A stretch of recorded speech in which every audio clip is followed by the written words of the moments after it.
Good afternoon, parents. How are you all? Good afternoon, parents. Oh, awesome, awesome. Welcome to Austin High School tonight. We are so thrilled that you've come to soak up all of this valuable information that we have for you. For those of you that I've not had the privilege of meeting, my name is Anita Clark. I am the Supervisor of Secondary Curriculum Instruction for Decatur City Schools, and we have done a series of parent nights in which we've done our very best to provide you with valuable information that will assist you and your student in being successful not only in school, but as they transition from secondary to post-secondary. And so tonight is no different than any other night that we have for you. It is all about you, all about your baby, and what we can do to make sure that you all are in a great state and that you're comfortable with what's happening here in Decatur City Schools. I do want to welcome you on behalf of our superintendent, Dr. Michael Douglas, and our school board. I will also want to say that all of them are committed to making certain that we're doing whatever we can to prepare our students and to make you feel more comfortable about the process as your child transitions to the next level. Now, I know many of you may have a senior who's already gone through, but some of you are first-time seniors, so this process is new to you. So just know that we have a great team of people that are here to support you and to guide you through the process. And I'd like to introduce a few of those people at this time. I have Ms. Katrina Jackson. She's the senior counselor at Austin High School. She will be your friend this year. So if you have a senior that is preparing to graduate, she is the person that you'll be contacting most of all, and she'll guide you through the process. Our senior counselor at Decatur High School is Sarah Wood. Some of you may have already had the privilege of meeting with her as well. These ladies are your friend this year, so please don't hesitate to call the school. They'll be happy to assist you with any questions or concerns you may have. And just to be honest, if we don't know something, we're always going to seek the answer so that we can make sure that we appease you and that we're doing what's best for your child. Also, I would like to introduce our career coach.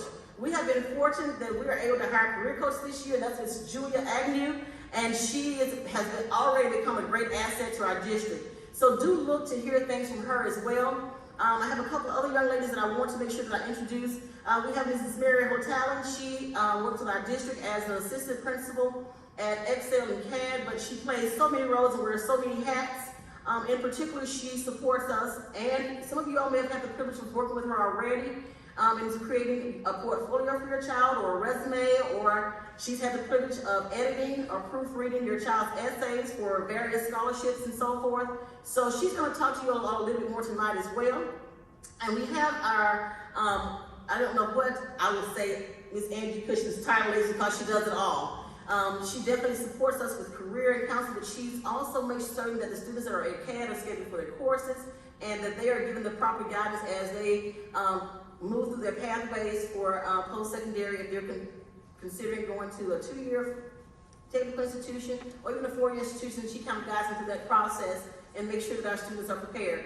She also works with our middle school level students on creating their 4-year plans so that they can decide what courses they want to take, what pathway they're going to choose, in hopes of making sure that when they leave us and they go to post-secondary, they're ready for whatever career choice or whatever major they've chosen and whatever career path they thought was best for them. So we do appreciate these young ladies, and I also want to make certain, I know that we have some other guidance counselors here. Ms. Ann Falk, who works with our 9th and a portion of our 10th grade students. She's a counselor at Austin High School. We have Mr. Devon Fouché back there, and many of you all have recognized him already. He was a senior counselor at Austin High School. He's now our virtual counselor. He works very closely with all of our counselors at both Decatur and Austin High Schools. So know that some of you, if you have a child that's virtual, and we have had virtual parents to attend the parent nights to gain this information as well, he is your resource there and will do whatever he can to make sure your child is taken care of.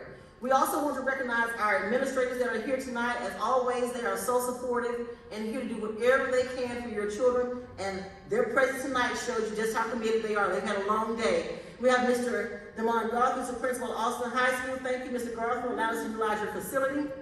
We have Mrs. Leslie Russell, who's the principal of Decatur High School. She's here with us tonight. You know, you always get to see the Red Raiders and the Black Bears mixed together because we are a team, and they work really well together. That's so sweet.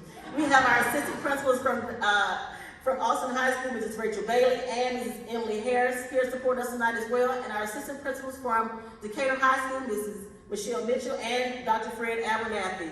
We say thank you. We realize that some of our administrators and counselors had some other things scheduled tonight, but we wanted to make sure that We recognize them. We also have, who never leaves us high director because she's what we call a part of the A-team, Mrs. Risa Cheatham. She's the principal of the Excel Center and CAD, and she's always here to support all of our events as well. I mean, when I tell you all we have a phenomenal team, you know, I just had to take a moment to recognize them. And not to mention our new supervisor of technology, Mr. Brian Keenan, who's in the back there recording our session for tonight. So like I said before, just know that you have a team of people who are here to support you. And so I'm not going to belabor the time because I can keep talking. I really can. I'm going to turn it over to Ms. Mary Hotel, and she's going to introduce our guests, and we'll begin working with our panel for tonight. Thank you all so much for coming.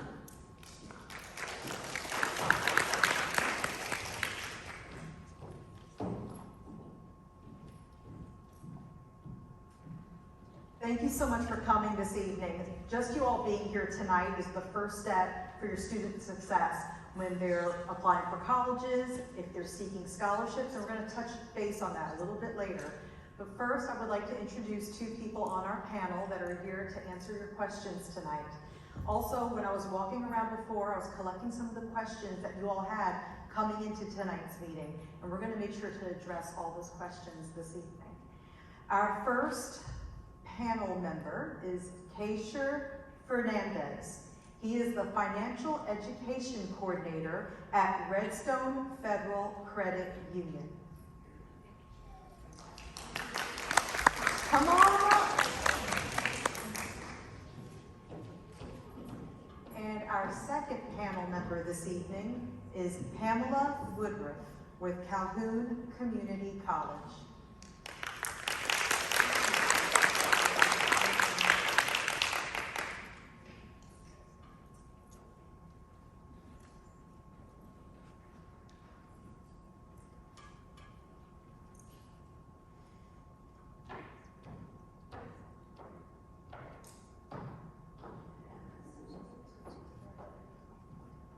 So this evening, each one of us are going to discuss with you our specialty. Mr. Fernandez is going to be talking about financial education and what his purpose at Redstone Federal Credit Union is and how that applies to you. And Ms. Woodruff is going to be discussing Calhoun Community College. After they're done speaking with you, I will briefly discuss with you a few opportunities that we have in our school district just for our parents and our students on how they can seek out, your students can seek out scholarship opportunities in our community. So without further ado, I'm going to turn it over to Mr. Fernandez first, and then Ms. Wood.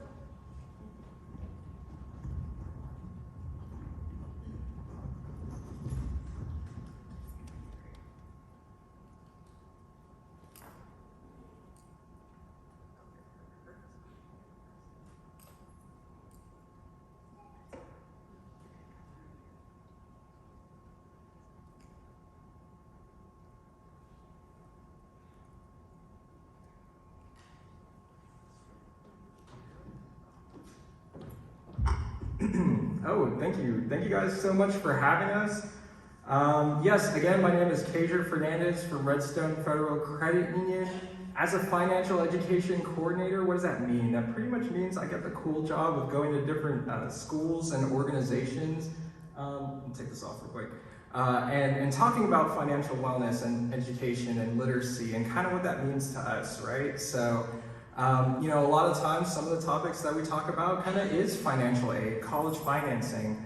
A lot that goes into it. I'm not going to lie, and as many of you may know, and I know several of the people who are here are going to be speaking know, there's a lot that goes into it. There's a lot to think about. There's a lot to consider. I myself am not an expert on everything, so I always like to have friends, right? Friends that know the different parts that go into financing your college experience. So I kind of brought some friends with me in this presentation, so we're going to kind of go through as they share a little bit of their financial aid tidbits. So this is my man, Budgeting Barry. He's going to be kind of talking about how important it is to have a budget in the first place. Budgets are going to help you stay on track when it comes to saving money. They're going to help you stay on track when it comes to how you're spending your money. So if you don't have a budget, we definitely highly always recommend budgeting being a place you start with, whether it's before you even go to college, during your college experience, and then even after college, it's going to be helpful at any time. So One thing is, if you need help starting a budget or maybe even improving the one you currently have, definitely reach out to us at financialeducation@redfcu.org. That's the email inbox for my team. And you can reach out to us with any questions. We can give you some tips for improving that budget, maybe some changes you can make, or even some material for our first-time budget builders. So I generally do classes on that as well. If you need more in-depth assistance, or if you find yourself maybe nearing a financial hardship, or you're kind of anticipating one, we do have resources available for you as well. We can always connect you with our member solutions team. They're our in-house certified financial counselors. So they're amazing at helping our members with different things, from including budgeting. But we also have our Balance. Balance is our financial education vendor. And they have certified financial counselors available virtually as well. So that's another option for you. Investing, Ingrid's going to really talk about investing. Barry likes to talk about saving and how that's important. Investment is just another layer of saving, right? It can help finance your schooling, but it can take a lot of time because it does take some time to build those portfolios. But anytime, if you're considering investing anything, there's so many different kinds of vehicles out there. You may want to sit down with a financial advisor to kind of discuss those first and find the options that are going to work best for you. So there's so many different kinds. Tax advisors might be good people to reach out, because there are a lot of investment options specifically for educational purposes that are also going to have tax advantages. So that might be something you're interested in as well. A big popular one, of course, is our college 529s, probably one most people are familiar with.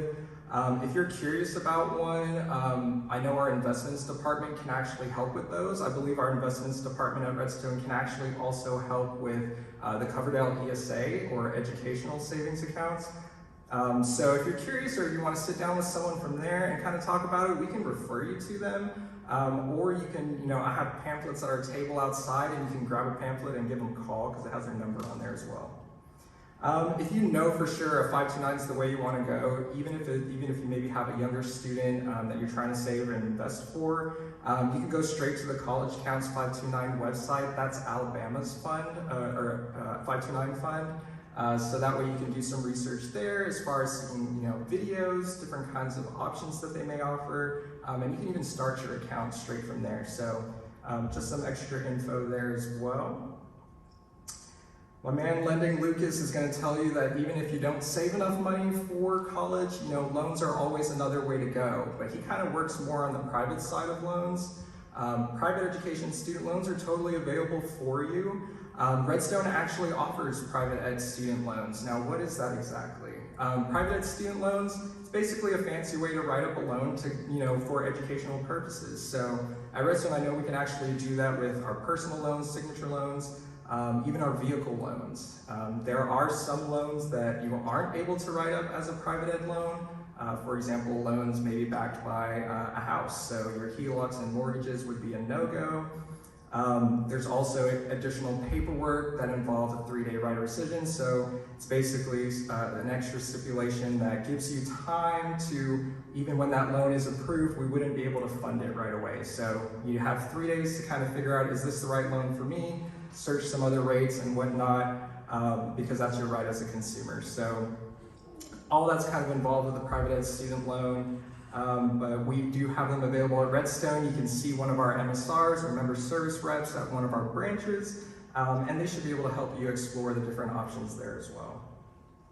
FAFSA Fran is going to be super helpful when it comes to FAFSA. She works more on the federal side of loans. So federal student loans are going to be super important. I believe Ms. Pamela's going to go over quite a bit of that as well. So she's definitely going to say, really pay attention to her.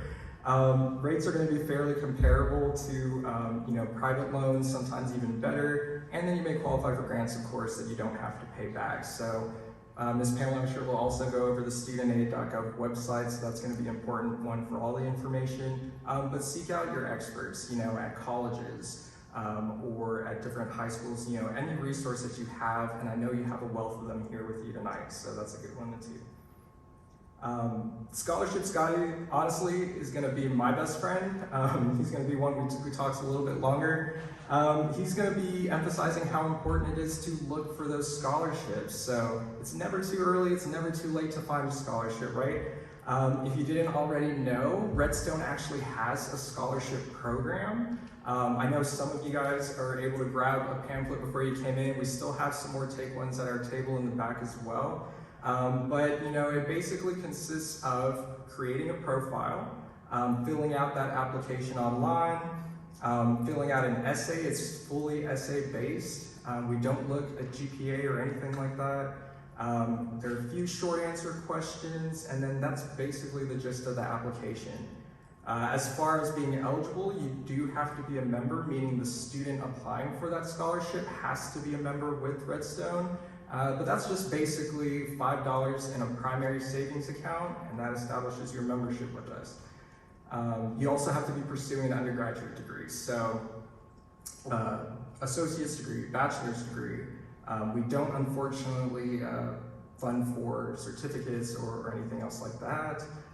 But yes, so that's also including maybe non-traditional students. If you or anyone you know might be coming back to school, you don't have to be a high school student to apply for our scholarship. We have many non-traditional students come apply for our scholarships and sometimes even win them as well. There are many other different little requirements and specifics. You can always go to our portal page and actually find out more information there at redfcu.academicworks.com. Or you could even go to our main website and just kind of Google search in our little search bar for scholarships, and it'll take you to that page as well. But the cool thing about our scholarship is that we do currently offer one $5,000 scholarship to a student attending each of our partner schools. We're currently partnered with 8 institutions, so that's A&M, Drake State, UAH, NCSU, North Alabama Community College, Oakwood, Calhoun, and Athens State. There you go. So yeah, we offer one $5,000 scholarship to each of these schools. If your student is interested in applying to one of those schools, they would fall under that category. And then if you have a student that's maybe not going to a partner school, we actually also have an at-large category where we offer 5 additional scholarships. So that's pretty much any other accredited school that's not a partner school. We also offer one graduating senior from each of our high school schools program branches a $2,000 scholarship. So you may have already heard, I know we met some of you that have students in our program, but we do have a schools branch at Austin High School and Decatur High School. So it's an awesome opportunity to be able to learn about Redstone, be able to get some hands-on experience doing some transactions in a student-run branch. And there's also an opportunity to earn a scholarship from it. So I actually brought, I'm all about bringing friends, as I mentioned. If you come to our table or if you've seen her when you're coming in, Miss Mickey Frazier is here with me as well. She's a regional coordinator for our schools program. So she oversees a lot of the high school branches, so she's the expert there as well, and she can answer any questions about that. But our typical deadline for scholarship applications usually ranges from December 1st when they open and they close around February 28th. Selection kind of goes on during the spring, and then we award towards the end of spring, and summer we start dispersing checks for that following fall. So that's kind of just a general timeline of how our scholarships flow. The last friend I kind of had to introduce you real quick was Calculator Care. Now, what does she have to say? She has this awesome tool called the Junior Achievement Build Your Future app. This is actually really cool because you can enter in some information and kind of like plan your future in a way. So you pretty much put in whatever your planned career is. You can detail out your education plan, whether you plan to be in-state, out-of-state, on campus, off campus, meal plans or not, and then you kind of enter how you plan to pay. So if it's going to be a combination of loans or savings or even scholarships, you can put in the different amounts and it'll start calculating your monthly, estimated, cost. And then what's cool about that is based on the career you chose and how much effort you're putting in and whatnot, it'll compare your rate of return. College is an investment in itself, so you want to make sure that, the path you're going down is going to be worth it for you.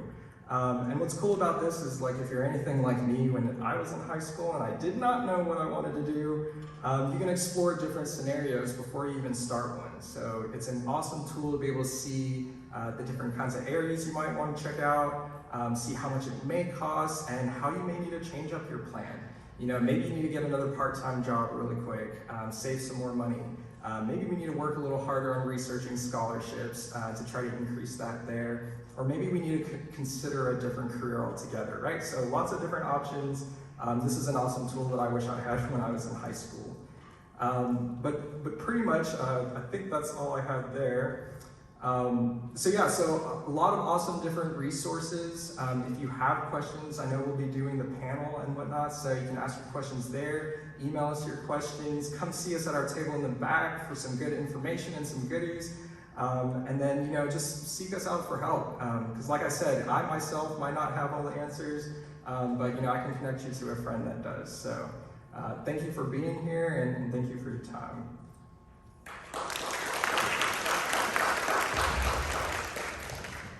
Thank you so much, Mr. Fernandez. Next, we have Ms. Pamela Woodruff from Calhoun Community College.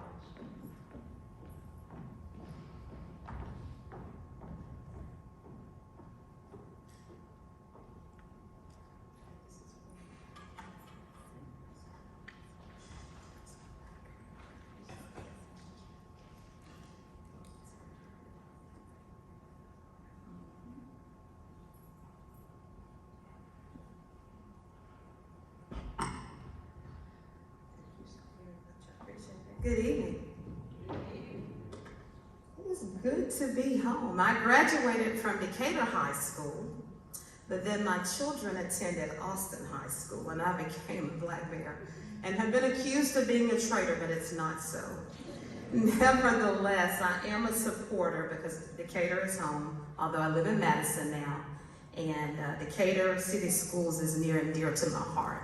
I frequent many, many different districts, but this is home. So thank you so much for having me.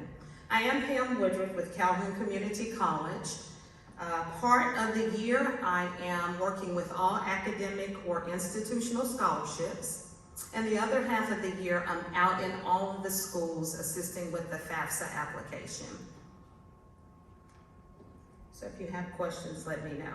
This is my contact information. And I have it outside as well. Who can get federal student aid? You must demonstrate a financial need. You do have to be a U.S. citizen or a permanent resident. Cannot be the work permit number. You do have to be a citizen or a permanent resident with the A number. You have to have a high school diploma and or GED. And you must maintain satisfactory academic progress, also known as SAP, which essentially means you cannot have poor grades and you cannot withdraw from too many classes within a semester. Financial aid, we'll look at 4 areas tonight: Pell Grants, scholarships, student loans, and work study. And also if you save towards college, that can offset some of your costs. Pell Grants come from the Department of Ed with the federal government. They do not have to be repaid. This year's maximum is $6,495. If you are awarded that, it's divided in half. You would get half of that money for one semester, which is the fall, and the other money for the second semester, which is spring. And again, you must demonstrate a financial need or exceptional need. Scholarships, we have merit-based, academic, athletic, community service awards. Always check the website of the college that you plan to attend to see what their deadlines are and to see what their requirements are. Another place you can look for scholarships is your parents' places of employment and or your place of employment as a student. Any civic groups, check with your high school counselors, and you can also go to the web to do your personal searches as well.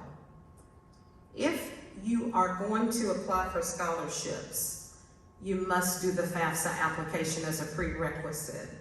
We encounter a lot of students and parents who say, well, you know, I don't need to do the FAFSA, I don't want to do the FAFSA, and certainly that is your choice. But when it comes to scholarships, it is a prerequisite. So we do encourage you to file the FAFSA application. Federal Work Study is a federal government program in which a student can work on a college campus, and you can earn money towards your personal expenses, and you can use that for going towards college as well. So students do have to demonstrate a financial need to be able to be in the work study program. And if you are interested, you would check on the FAFSA application that you're interested in it, and you would go to that college's website to apply for work study. But you can use that for educational and or personal expenses. And I do encourage you to apply. Work study can be good. Student loans. Let's look at this one so that you can gather an understanding of what happens. Student loans, as you know, they do have to be paid back. If your student is offered a student loan, it could be one of two types of loans. One is a direct subsidized, and the other is an unsubsidized loan. Here's the main difference in those in layman's terms. On the subsidized loan, no interest is accruing on that loan as long as the student is enrolled at least part-time, which is 6 credit hours. No interest is happening on that one as long as they're enrolled in school at least part-time. With the unsubsidized, interest begins to accrue immediately on that loan. So I suggest to students that if you have a choice in the matter, and sometimes they don't, they need all that they can get, go with the subsidized loan. But again, sometimes you don't have that option, and if you need to get the unsub, then certainly you can. On here, you'll see the maximum that a freshman can get, which is $5,500, and it does not matter which college you attend, be it Bama or Calhoun, it's $5,500. Sophomores is $6,500, and the junior and the senior year is $7,500. Again, that's for the student. You'll see the interest rates on those loans there as well. Now, sometimes students may have Pell Grant, they may have scholarships, they may have student loans, and they still don't have enough money for their particular college. Then there's an option that the parent can look at, which is called the Parent Plus loan, and that's a loan that the parent then applies for to help to bridge that gap of that unmet need that the student still needs for college. And the parent would apply for that loan, and you'll see that on the slide there as well. Two things that are required if a student does do a student loan is entrance loan counseling, which educates the student on the decision that they're making so that they're literate of what's happening. And there is a little test at the end for that. And then they have to sign a master promissory note, which is the contract essentially saying, I know that I'm taking out a loan and therefore I have to pay it back. I call this the Big Four when I go out to the high schools and I talk to the students about the 4 things that are needed to get ready for college. Must take the ACT. I encourage students to take that as often and as early as possible. Colleges will accept the highest composite score on the ACT. And then the ACT website is a helpful resource for information. So they need to take the ACT. Admission applications, we have an admission application week coming up very soon. That's where students can apply to colleges and the application fee will be waived. And so I encourage them to go ahead and apply. Your 4-year colleges do require an application fee. Your 2-year colleges, it is free to apply. Also get your students to visit the school, to do tours, be it virtually or if they actually go in person now, to check out the college and to see if that's where they want to be. They should never choose a college. Students, if you're here, you should never choose a college based on if your boyfriend or girlfriend is going there or if it's just cool. It needs to be a college that offers your major of what you're interested in. If you don't want to be too far away from home, you may want to look at some colleges closer. And you definitely want to consider the price of the college when you're going to attend a college. That's just a few things to consider.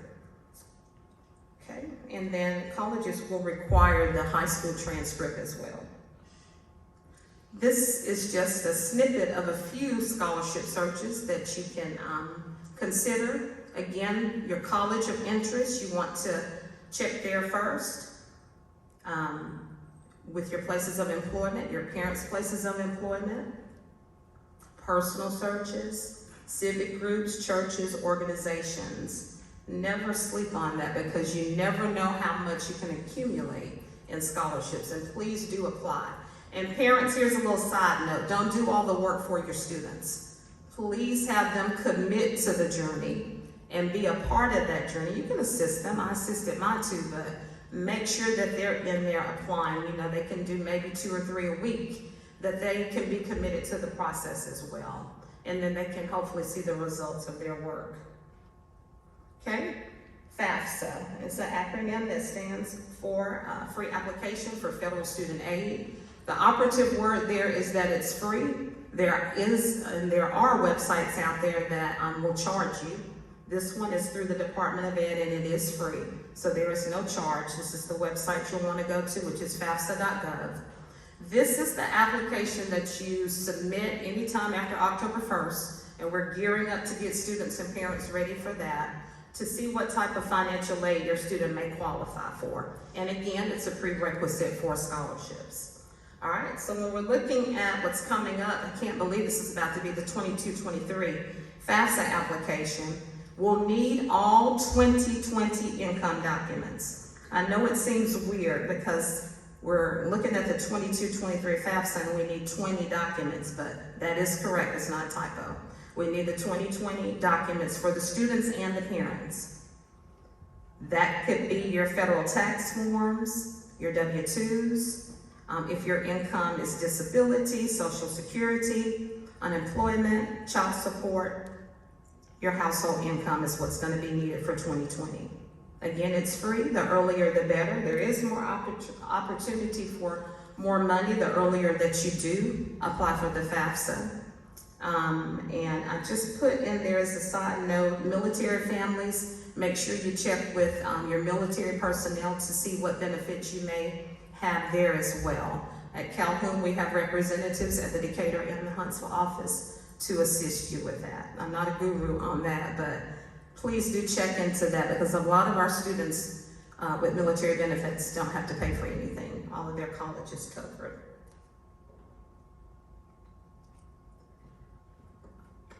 This slide talks about other extenuating circumstances. When I was here at Austin High School yesterday, and Mrs. Jackson was like, make sure you mention the parent and who the parent is. And this is what we'll cover with this slide. We have family compositions now that are not what you would consider traditional. You may live with a step-parent, you may live with a grandparent, and an uncle, sister, or brother. We've seen the spectrum of everything. What I want to emphasize with that is whomever you live with, at least 50% of the year is considered your parent and or legal guardian. So sometimes people will ask, well, whose taxes do I use? My ex and I, we split the taxes, and 1 year he files and the other year I file taxes. Again, it's whomever the student lives with, at least 50% of the year. That's their home and their guardian. However, you still have to use the income of that household. So if it's stepdad and mom, it's all of their income, you know. You can file the FAFSA if you live with a grandparent. The financial aid officers may ask for additional information to prove what's going on in your household. But nevertheless, you can still file your FAFSA application. We have students that have children. We can address that.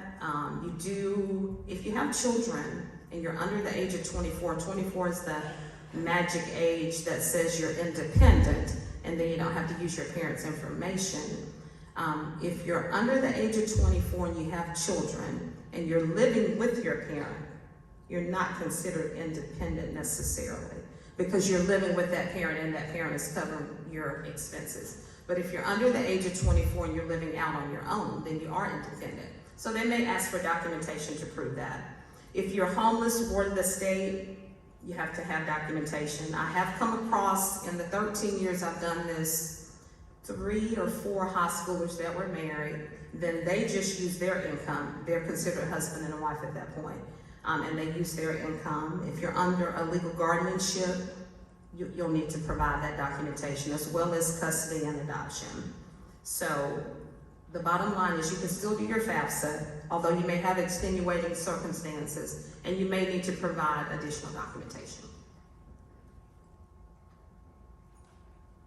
All right. And this has a few websites there as well, including calhoun.edu, that have scholarships and additional financial aid information. All right. Thank you very much. Thank you so much, Ms. Woodruff. All right, I'm going to talk to you all briefly about some scholarship opportunities and programs that we have in place in our school district. I promise you I'm going to be less than 10 minutes, and then we're going to have a brief question and answer time between the three of us for any questions that you have out there. I also want to let you know, if you did ask me a question on your way in, we're going to address those questions as well, okay? So in our school district, we have a very condensed, direct place that you can go to on our website to find scholarships. This is something very unique to our school district here in Northern Alabama. This is not something that every school district is putting out there. Many times with scholarships, we are so focused on those athletic scholarships or the academic scholarships. There are other scholarships out there, not just the national ones. There are a ton of regional and local scholarships. And I know for some students, and if you talk to your kids, I'm sure some of you have heard this, well, Mom, that scholarship's only $500, or Dad, that one's only $1,500. But if your kid is bagging groceries at the grocery store, ask your kid, how many bags of groceries do you need to bag to make $500? And that's a lot of bags of groceries, right? So if all they have to do to apply is write an essay and fill out an application, the chances are great that they should go for it. Their chances of winning a local or a regional scholarship are much, much greater than one of the national scholarships. That's not to say that if they're competitive for a national scholarship that they shouldn't apply for it, but there's so many smaller scholarships that those little small scholarships, they all add up. They add up at the end. And then after reaching out to a lot of our community members and a lot of organizations that do these scholarships in our area, many of them have told me, Marianne, we didn't have enough people applying for the scholarships. So in some of the cases, not all, but in some cases, all you had to do was apply to get the scholarship. I know one student that did not get a national scholarship, but through applying to all these small scholarships, this student was able to accrue about $30,000 in local and regional scholarships. And the thing that this student learned was by December, the essays that the applications are asking for, the topics, pretty much similar. So by the time the student was done writing their first 4 or 5 essays, by January or February, it was just tweaking the essay here and there, filling out that application, and this student was filling out applications in 10 to 15 minutes with their transcripts, sending it in, and if they got it, great. If they didn't, they lost 15 minutes of their time. But if they won it, they won $2,000. They won $1,500. And by the end of the day, that's how they had that much money accrued at the end. So what does that mean for you? Again, if you go to our website, and as you leave today, I have condensed all this information onto one sheet, so you don't have to take notes right now. You can just take that sheet with you, and you're gonna find all the information on there. There is a link on the Decatur City Schools website where we as a school district are keeping it updated with any scholarship opportunity that we find that's suitable for our students. We're listing it on the website so it's easy access to you and also your student. We also have the deadline on there, the information, like what are the qualifications to apply for the scholarship. And much like how Ms. Woodruff just said, like your churches, many times churches have scholarship opportunities that aren't even for people that go to that church. And it's a way to introduce themselves to a part of the community that possibly doesn't go to their church, and they're looking for a church family. So you don't even have to necessarily be a member of that church to apply for that scholarship. It's pretty neat. So we do have that on the website, and it is updated about once a week. Marianne, what if I have a student, my child wants to apply for all these scholarships, but I just don't have the time to edit all these essays? And you know, our teachers and our counselors, they're super busy because they've got the whole student body that they need to take care of. I'm working 3 jobs, I can't do it, Ms. O'Talley. What do I do? We have a program in place in our school district that your student could write the essay. You have to write the essay, no one's gonna write it for them. They write the essay and they send it to the email address that's on that piece of paper that you will get today. And that essay is going to be magically edited for them and sent back to them within 48 hours. Now, I've already had one student that just said, hey, this is my topic, what should I write about? And I had to write back to this young lady, I don't know, send me your essay, and then we'll get it edited from there. So, you know, we run into that every once in a while, but I mean, that's the nature of the business when you're working with students, and I'm sure I probably would have tried something like that when I was 16, 17 years old as well. But we also know that you as parents, our teachers, our guidance counselors are so busy, and sometimes all these applications are very overwhelming. I mean, you're applying for colleges, you're filling out the FAFSA, now you're filling out all these scholarships. It's overwhelming. We are here to help as a school district. So with the essays, if they need help with the applications, they can send it to the email address on that sheet, and we will help them through the process. Ms. O'Talley, how is my child competitive for a scholarship? That's where the portfolio comes into play. I have all the pieces to how to create a portfolio for your student. And basically what that is, it's just a simple and easy way to organize all of your children's academic achievements, any athletic achievements, if they were part of any organization in the school, if they were the Scholar Bowl, if they were on the yearbook staff, if they were on the debate team. It is a consolidated binder where they put all the things they've ever done, any community service work they've ever done.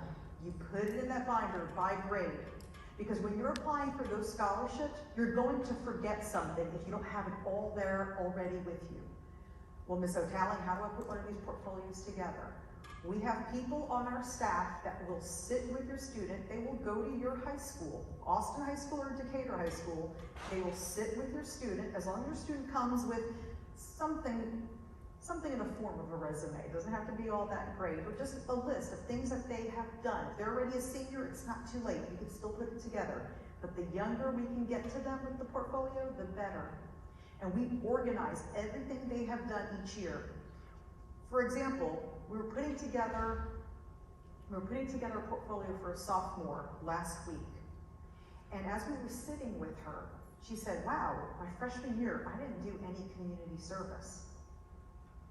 I said, okay, well, first of all, COVID is going on, but let's find opportunities, community service opportunities that you can do here in Decatur or in Northern Alabama that are COVID safe, but you can still, in some form or fashion, volunteer in your community.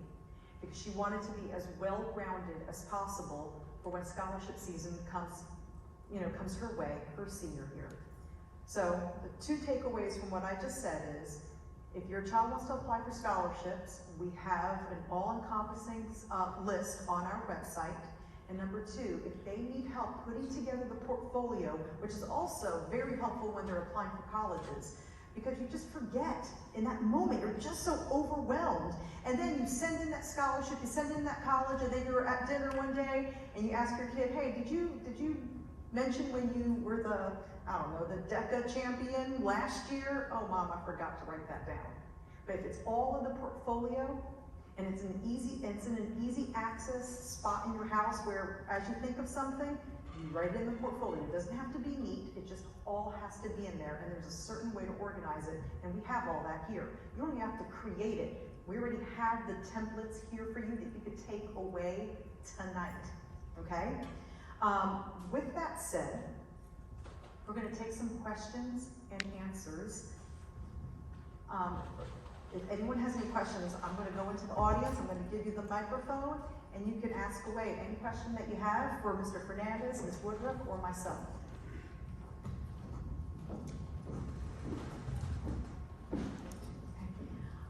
As a reminder, we have microphones right there in the front. If you would like to come up and ask a question, you can.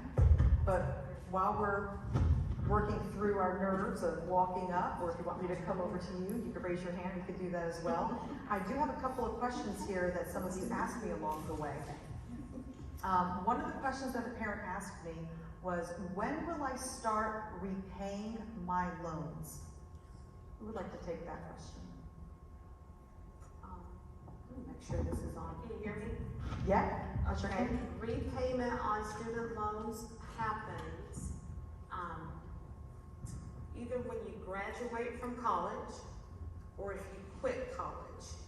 One of those two factors, 6 months thereafter, be it you graduate and or you quit college, 6 months after that, you'll begin to receive correspondence about repayment on the loans. Okay. And then I have a sweet mama that asked me tonight, can I edit my FAFSA after I have submitted it? We try to encourage you not to go back into that FAFSA a lot, because once you go back into the FAFSA, you have to remember to submit it again. Oftentimes people will go back in there and make a correction, of which you can to answer the question. But you also have to remember that you have to resubmit it again. And oftentimes people forget to resubmit, so it's kind of in a holding pattern. And then you show up to college and your financial aid is not processed. It's because you didn't resubmit that FAFSA. I would try not to go in there too often just to do different things. If it's something major that you need to redo, then by all means you can, but once you do it, try to let it be. Thank you. Someone also asked, why is the FAFSA needed for some scholarships? I can take that one. Some of the scholarships that your child may be applying to may be need-based, so they will need a copy of your FAFSA for that to happen. I'm going to go back to that portfolio. After you do your FAFSA, if you just print off 10 copies of that, put it in your portfolio, then your student puts it in his or her portfolio, then anytime that he or she is applying for a scholarship that needs that FAFSA, you just take that out. You're not looking for it, you're not making copies, you already have 10 copies. Much like with the transcripts, our guidance counselors are so busy. And sometimes a child might be discouraged if they have to find all the pieces for a scholarship. So after you make those 10 copies of that FAFSA and you put them in the portfolio, your child goes to their guidance counselor or whatever process each of the high school uses to get transcripts, get 10 official transcripts sealed, put them in that portfolio, and those are ready to go also when they're applying for scholarships. You know how it is. I mean, we're like this as adults, so we can only imagine what teenagers are like. If all the pieces are right there in front of you, it's just so much easier to finish an application, am I right? Okay, someone else asked, what documents will I need when I'm actually filling out the FAFSA? So when you're looking at, and I failed to mention, some seniors may start college this summer. So if you're starting in the summer, you're going to need all of your 2019 income documents. But when we're looking at fall of next year, it's all your 2020 documents. So for the most part, we see the majority of the students will need their 2020. That's for fall of next year. But if your student does plan to start in the summer, it will be the 2019 documents, because that's two different FAFSA applications. You'll see the 21-22, which is the summer one, and the 22-23, which will reflect the one for the fall. Great. Someone also wanted to know, my child has 2 last names. Which one do I use on the FAFSA? Oh my goodness. Okay. Go with the name that's on the Social Security card. That's what we suggest. With that being said, especially a lot with our Latino community, for some reason the Social Security Administration will record the first last name as their middle name, and then their other last name as their last name. And we encounter a lot of problems where they may have to go back and redo the FAFSA. But I would say go with what's on your Social Security card. why has my information disappeared from the FAFSA form? So someone's getting started already in here, good job. So a few years ago, there was a hack with the FAFSA, and so now they have that hidden. So when you're pulling that information over, you won't be able to see it, but it's there for the department and to see it, to process it.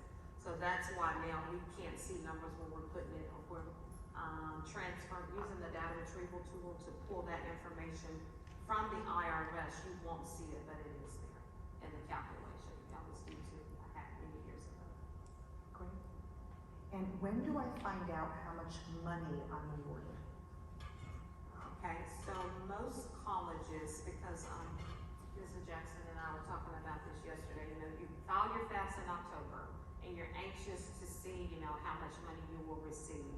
Once you file the FAFSA, you'll get an estimation of what you can receive. So at the very end, you'll see an estimation. That's not the actual, but it gives you a good overview of what you possibly can expect.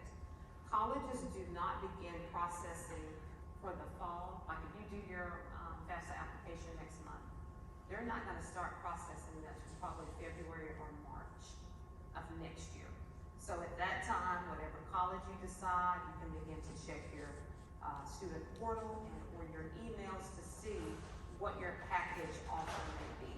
But you're not going to see it immediately. They're not working on those yet. So we're hearing that they're going to be earlier this year. So looking at February or March of next year. April at the latest, you can expect your award package to see what you will be offered. And the last question that One other thing, Yeah. when you asked about the information disappearing, we will go into the classroom and help your students get started on the FAFSA. I'm sure you know they've been maybe asking about their socials. We've been creating the FSA ID that they need for their username and password to begin the FAFSA October 1. So we will begin those in the classroom, and they have 45 days to complete that FAFSA. So as Ms. Woodruff said, the earlier they get that completed, the better. So on day 46, and they go in and say, hey, we still need to do the FAFSA, they may say, it's gone, I've already entered this, but it's just expired, okay?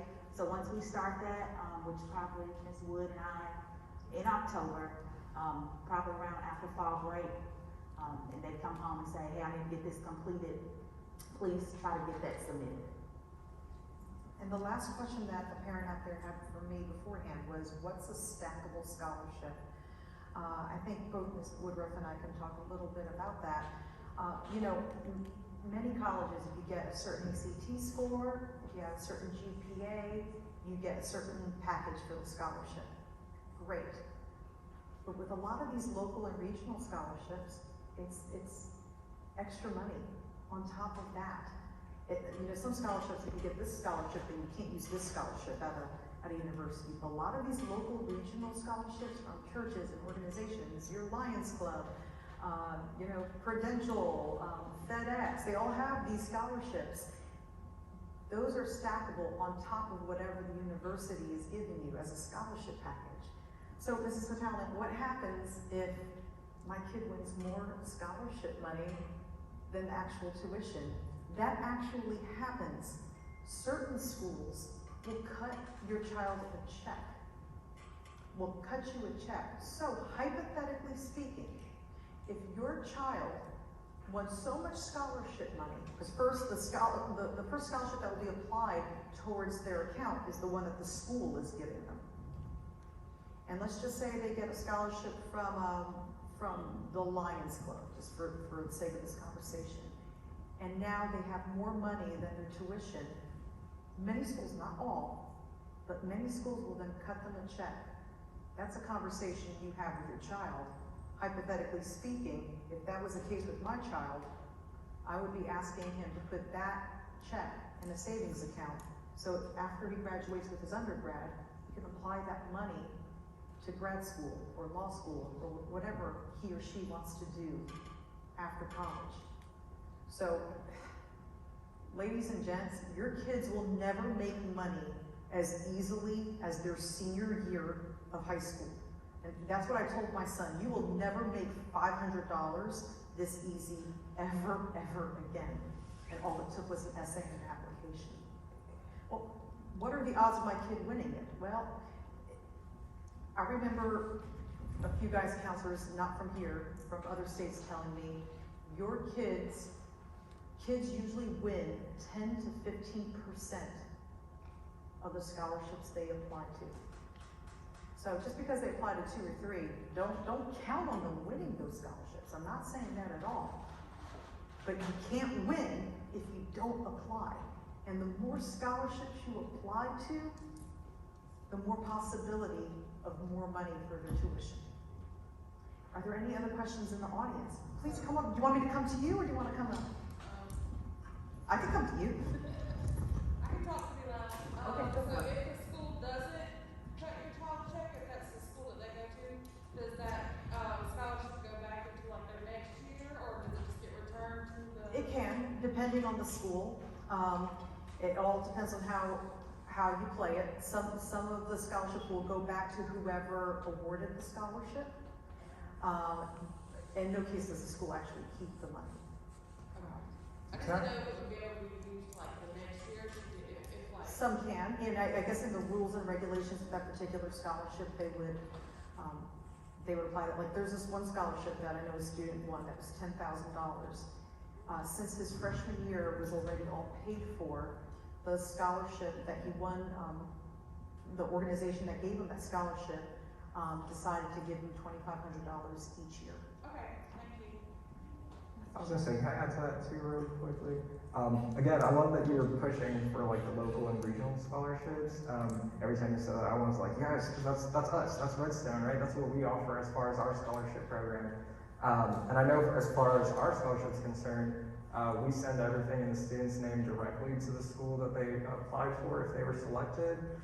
We don't ever ask for any of it back. So we always let the school kind of decide how they want to use those funds. And when you said that thing about stackable scholarships too, I also forgot to mention that as far as Redstone scholarship, you can apply 1 year, you can apply every year as long as you're pursuing an undergrad. Even if you've already won a scholarship with us before, if you're still pursuing an undergrad, you can apply and win again. We just had that happen this cycle. Someone won 2 years in a row, and they're continuing their education, I believe, at like the University of Knoxville in Tennessee. So I thought that was pretty cool. So not a lot of scholarships do that. So again, just emphasizing her push towards those local scholarships, because a lot of them will do it like that the way we do. Any other questions? Yes. I've got a question. If our organization has a scholarship, because we do the Academic Booster Club for Austin High School, how do we get our scholarship put on your website? Just email it to me. Okay. That easy. Just email it to me, and I'll make sure it gets on there. And I will say, for the parents that are here that have seniors, that is one, our group is for just Austin High School, Austin Junior High School. It's one of the easiest scholarships to apply for, and we don't usually have a huge amount of people, a huge amount of students to apply for it. And we work with Decatur High School to raise money. Last year we raised almost $10,000 that was split between both schools, and we gave out 9 $500 scholarships. So it's, y'all need to look for it. It will come through Katrina Jackson to the seniors to apply for it in the spring. But it's one of the easiest ones. Our son just graduated 2 years ago, and it was, I mean, it's one of the easiest ones. We did like 20, and he won 1 local scholarship. So this one from Austin is really easy to apply for. And my goodness, that pays for books. At least. Thank you. Any other questions? Does the money invested in college fund 529, do those documents have to go on the FAFSA?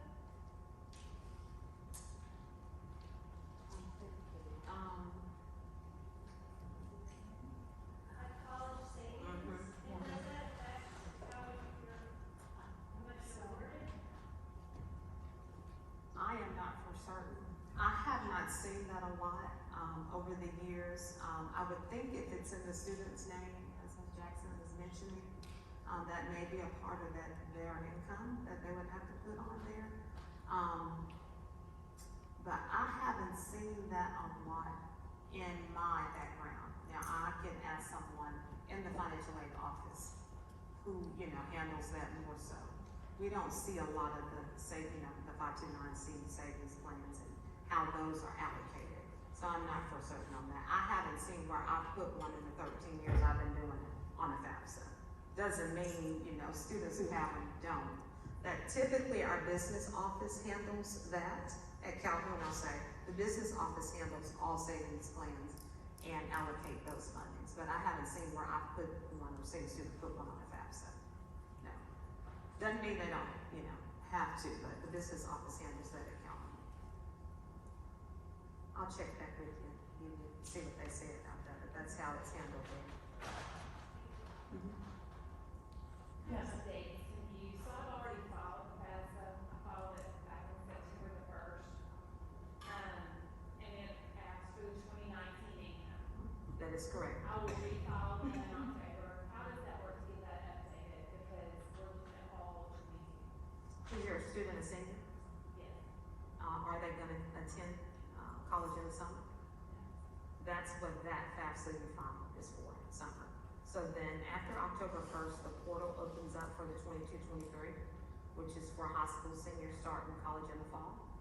And so you'll need to do the 22-23 FAFSA. The cool thing is that you've done the other FAFSA, so a lot of that information will be populated in there. You won't have to worry, it should be much easier. And you just have to update the income and, if you have a different phone number or address, but primarily that income. And so you'll be good, but your student will need to do the 22-23 for fall of next year. And it can be confusing, so that's a good question, especially when 2 applications are up. Any other questions? Yes, sir. Will there be a link from this presentation on the school website? That's a really good question. Yes. Yes. Yes, the recording. Yes, there will. Mr. Keenan he'll do the editing and we'll place it on, it is actually called, what's the title of that section? Events. Live stream? Live stream or Live events. streaming, so it'll be financial aid, live, and so you'll be able to click on it, do the entire presentation over, okay? Any other questions? Wonderful. One other thing, Ms. Hotella, the link will also appear on our guidance web pages. And Austin parents, hopefully you got a flyer that was out on the table. The FAFSA, there is a completion project for the state of Alabama. And the FAFSA, the 22-23 is a graduation requirement. So Ms. Wood and I will be hounding your students and you about completing the FAFSA. Because we have to have that check for their graduation. So we've set up some parent nights where we will have representatives from Calhoun Community College or other institutions from the city to assist us if you are having questions as we're completing the FAFSA. Also, there are some daytimes I've set up here in Austin where we'll have again Calhoun reps here so that you can bring your documents or you can link the IRS portal, but just someone else there to help you, okay? With the FAFSA, you can save it, so you may get to a point and you save it and you say, okay, let me email Ms. Jackson, and then you can come up, okay? So if the dates that we have set up don't work for you or the times, please feel free to email me, and we can make sure that we are available. Yes, and the dates that Prepared and I have on October 12th and October 20th.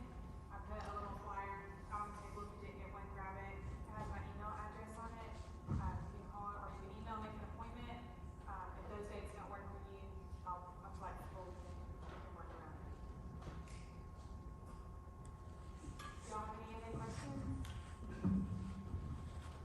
Fantastic. Thank you all. Please give our panel a round of applause. Thank you all so much for joining us tonight. I do want to reiterate that this year, the state, as of April, decided that FAFSA will become a part of our school's accountability. Therefore, every parent is asked to complete the FAFSA. And that, we understand that there's some parents that may feel like, we're affluent, I'm not going to get any money from FAFSA anyway, but I would encourage you to please complete the FAFSA.